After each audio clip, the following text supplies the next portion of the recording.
Chief of army staff general Syed Asim Munir का जुनूबी वज़ीरिस्तान का दौरा। जनरल सैयद आसिम मुनीर को वाना में सिक्योरिटी सूरत हाल और इंसदादी दहशतगर्दी के ऑपरेशन के बारे में तफसीली ब्रीफिंग दी गई। आर्मी चीफ की वाना में फौजी अफसरान और जवानों से मुलाकात। दहशतगर्दी से निबर्द आजमा फौजी अफसरान और जवानों की गैर मुतज़लज़ल अज़्म, साबित कदमी और जुर्रत और बहादुरी को सराहा।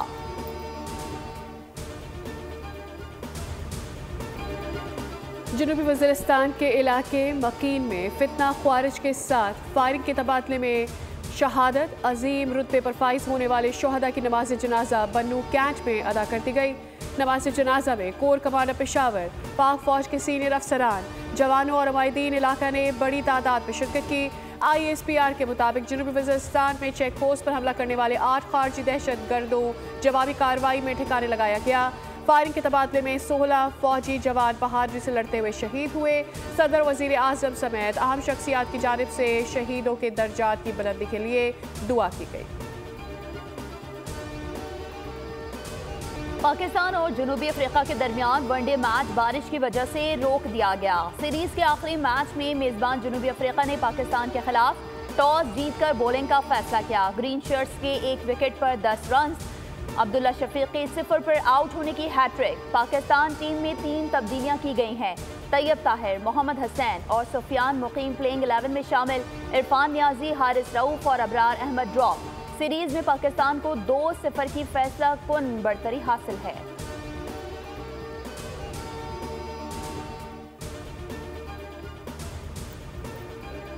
भारत के मैचेस के लिए UAE का वेन्यू फाइनल कर लिया गया। चैंपियंस ट्रॉफी 2025 में भारत के मैचेस के लिए UAE को न्यूट्रल वेन्यू बनाने का फैसला हो गया। चेयरमैन PCB मोहसिन नकवी के UAE बोर्ड के सरबराह शेख अल रेहान अल मुबारक से मुलाकात। न्यूट्रल वेन्यू का मामला तय पा गया। चेयरमैन PCB की शेख मुबारक से उनके खुसूसी खेमे में मुलाकात। न्यूट्रल वेन्यू पर तबादला ख्याल।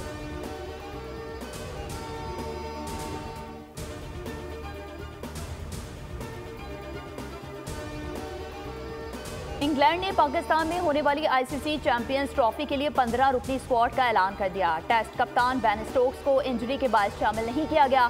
तजुर्बेकार बैटर जॉ रूट की 1 साल बाद टीम में वापसी हो गई। फास्ट बॉलर मार्क वुड भी स्क्वाड में शामिल हैं। चैंपियंस ट्रॉफी 2025 का मेला फरवरी-मार्च में पाकिस्तान में सजेगा।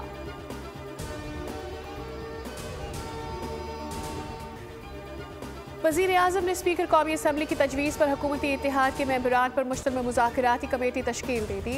कमेटी में नायब वज़ीर आज़म इसहाक डार, राना सनाउल्लाह, सेनेटर इरफान सिद्दीकी, राजा परवेज़ अशरफ, नवीद कमर, डॉक्टर खालिद पकूल सिद्दीकी, अलीम खान और चौधरी सालेह हुसैन शामिल हैं। स्पीकर ने दोनों कमेटियों को कल मदऊ कर लिया। बैरिस्टर गौहर का कमेटी का खैर मकदम। हुकूमत और तहरीक इंसाफ में मुज़ाकरात में उस वक्त मुस्बत पेशरफ्त हुई जब स्पीकर कौमी असम्बली अयाज सादिक ने बैरिस्टर गौहर की मुज़ाकराती कमेटी बनाने की तजवीज़ को तस्लीम किया और वज़ीर आज़म से टीम तश्कील करने की इस्तदा की।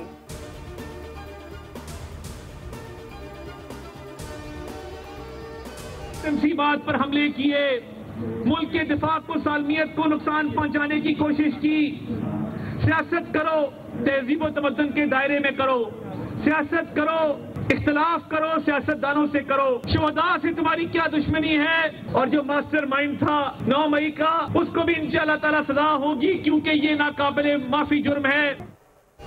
इख्तिलाफ सियासतदानों से करो, शोहदा से तुम्हारी क्या दुश्मनी है? जिनको कल सजाएं सुनाई गई, उन्होंने शोहदा की यादगारों को मिसमार किया।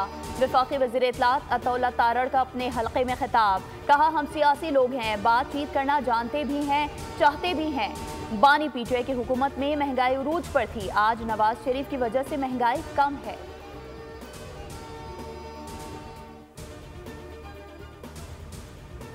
बात अर्ज करना चाहता हूं कि जो भी उम्रे पे जाए या हज पे जाए, जब तक मुतमईन ना हो किसी का सामान लेकर ना जाए। हमारे लिए ये एक बदनामी बन गई है कि पाकिस्तान से आने वाला या वो मंशियात ला रहा है या वो भिखारी है। पाकिस्तान से हज व उम्रे पे जाने वाला या ऐसी सूरत बना के जाने वाला कोई भी ना भिखारी हम जाने देंगे, ना मंशियात फरोश जाने देंगे।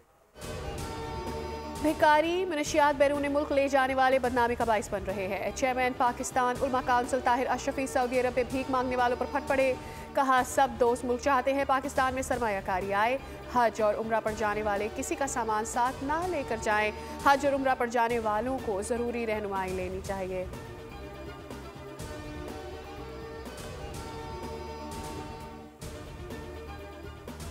FIA इमिग्रेशन की कराची एयरपोर्ट पर बड़ी कार्रवाई। भीख मांगने के लिए सऊदी अरब जाने वाला गदागर मुसाफिर पकड़ लिया। गिरफ्तार मुसाफिर की शनाख्त अलहांदो पंवर के नाम से हुई। मुसाफिर का नाम ब्लैक लिस्ट कैटेगरी में शामिल था। इब्तदाई तफ्तीश के मुताबिक मुसाफिर 2019 में उम्रा वीज़े पर सऊदी अरब गया था और उम्रा अदा करने के बजाय वहां भीख मांगने में मुलविस रहा। मुलजिम को गिरफ्तार करके रवां साल जून में पाकिस्तान डिपोर्ट किया गया था।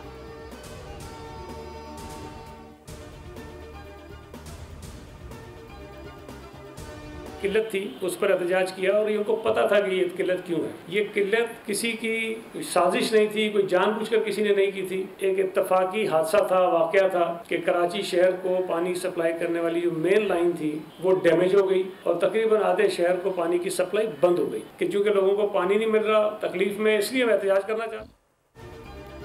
शहर में पानी की किल्लत किसी की साजिश नहीं थी। PP रहनुमा सईद गनी कराची में पानी की किल्लत और बहरान पर बोल पड़े। कहा नई नहरें बनने से सिंध में पानी की किल्लत हो जाएगी। सिंध पहले ही पानी की कमी का शिकार है। जमात इस्लामी ने एहतजाज के नाम पर शहर में ट्रैफिक का निज़ाम मुतासिर किया और शहरियों को मुश्किलात में डाला। दरख्वास्त करूंगा कि शहरियों के हकूक की बात करें, मुश्किलात पैदा न करें।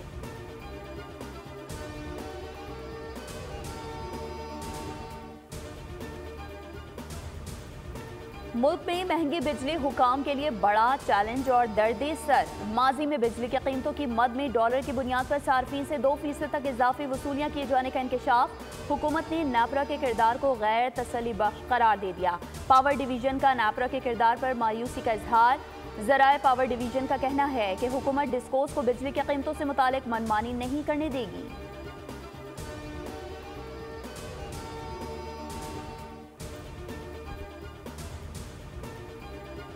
PIA की ऑपरेशनल फ्लीट में तेजी से इजाफा जारी। बेड़े में 11वां एयरबस AP320 नए इंजनों के साथ शामिल। जहाज को नए पेंट और केबिन की तज़ीन आराइश के साथ हैंगर से रोल आउट किया गया। PIA के ऑपरेशनल बेड़े में ग्राउंडेड बोइंग 777 और ATR तैयारे भी शामिल किए जाएंगे। अंदरून मुल्क परवाजों के लिए इन फ्लाइट इंटरनेट सिस्टम भी फाल कर दिया गया है।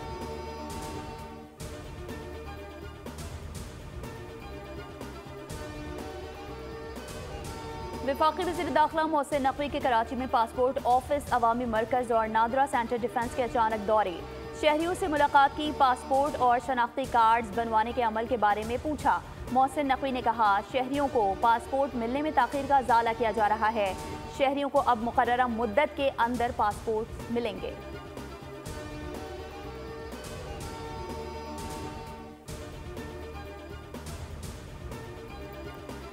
कराची में पुलिस का जराइम पेशा अफराद के खिलाफ एक्शन। डिफेंस फेज 7 में पुलिस मुकाबले के दौरान 2 अगवाकार मारे गए। पुलिस ने ज़ईफ़ुल उमर शहरी नज़ीर अहमद को बाजियाब करा लिया। CCTV फुटेज सामने आई। पुलिस के मुताबिक हलाक अगवाकारों की शनाख्त एजाज और अकील अहमद के नाम से की गई है। इब्राहिम हैदरी में पुलिस का मुल्जिमान से मुकाबला, इंतहाई मतलूब मुल्जिम मारा गया। मुल्जिम के कब्जे से असलहा बरामद हुआ। मुल्जिम के खिलाफ 18 मुकदमात दर्ज हैं। सखी हसन पर पुलिस ने 2 डाकुओं को जख्मी हालत में पकड़ लिया। उधर गुलशन इकबाल ब्लॉक 13D में डकैती मुजाहिमत पर एक शहरी जख्मी हो गया।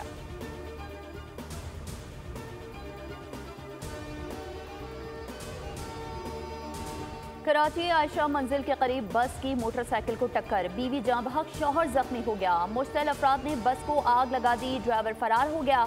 रेस्क्यू टीम ने आग पर काबू पा लिया। कराची में हॉक्सबे के करीब मुशर्रफ मोड़ पर तेज रफ्तार कार उलट गई। हादसे में 4 अफराद जख्मी हो गए, जिनमें से एक की हालत तशवीशनाक है।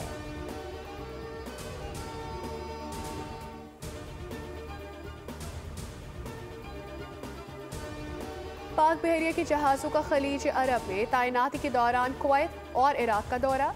PNS रस्तगार और PNS अजमत का कुवैत की बंदरगाह अल शुगैख पर लंगर अंदाज हुआ। दोनों बंदरगाहों पर आमद के मौके पर पाकिस्तानी सफारती अमले और मेज़बान बहरिया के आला हुकाम ने पाक बहरिया के जहाज़ों का पुरतपाक इस्तकबाल किया।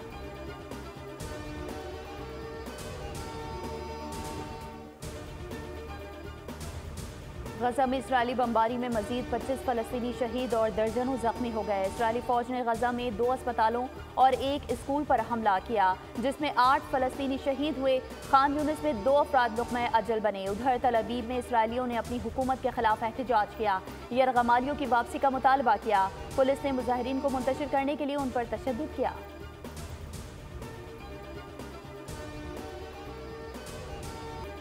रूस में भी 9/11 की तर्ज का हमला। यूक्रेन के ड्रोन्स ने मॉस्को से 500 मील दूर शहर काजान की बुलंदबाला रिहायशी इमारत को निशाना बनाया। हमले में कोई जानी नुकसान नहीं हुआ। शहर का एयरपोर्ट चंद घंटों के लिए बंद करना पड़ा। रूसी वजारत दिफा ने बताया कि एयर डिफेंस सिस्टम ने 3 ड्रोन्स फजा में ही तबाह कर दिए। रूस की वजारत खारजा की तर्जुमान मारिया रेखजोवा ने हमले की मजम्मत करते हुए कहा कि यूक्रेन अपनी फौजी शिकस्तों से दिल बर्दाश्ता हो गया है और पुरअमन शहरियों को निशाना बना रहा है।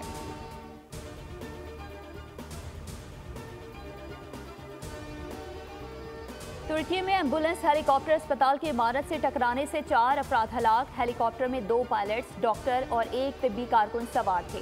वाकया धुंध के बायस पेश आया। हेलीकॉप्टर हादसे की तहकीकात शुरू कर दी गई।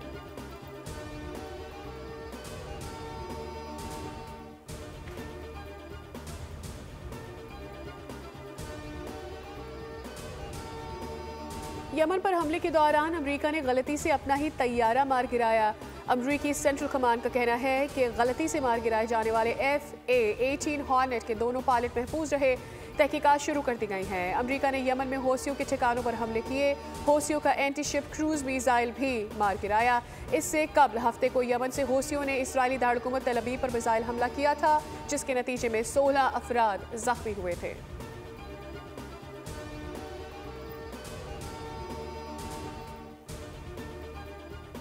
ब्राजील में मुसाफिर बस खौफनाक हादसे में हलाकतों की तादाद 38 हो गई। दर्जनों जख्मी हुए हैं। हुकाम के मुताबिक बस का टायर फटा, जिससे ड्राइवर ने कंट्रोल खो दिया और गाड़ी एक ट्रक से जा टकराई।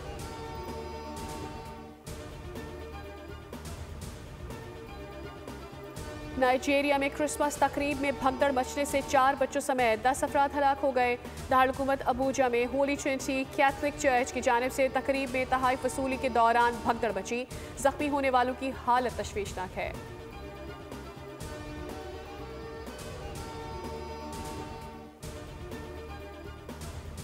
अमेरिका के शहर न्यूयॉर्क में बर्फ ही बर्फ। 4 साल में शदीद तरीन बर्फबारी पड़ गई। सारा शहर बर्फ से ढक गया। कई इंच बर्फ जमा हो गई। जुनूब मशरक़ी हिस्से में मजीद बर्फबारी की पेशगोई की गई है।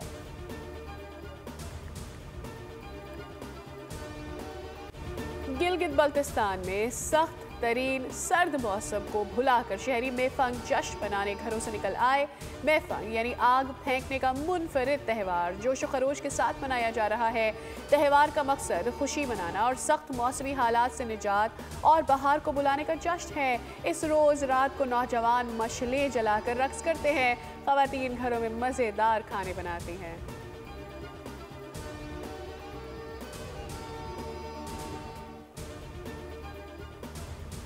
स्वीडन के दारुल हुकूमत स्टॉकहोम में मुनफरिद निगाह बन गया। मुकामी फनकारों ने सबवे को कौसे क़ज़ा के रंगों में रंग दिया। नित नए फनकाराना नमूनों का इजहार भी किया गया। इस साल क्रिसमस की खुशियों पर हॉरर फिल्म का तोहफा होगा। हॉलीवुड फिल्म नॉसफेरातु शायकीन के लिए एंटरटेनमेंट का जरिया बनेगी। फिल्म की रिलीज में 2 दिन बाकी रह गए।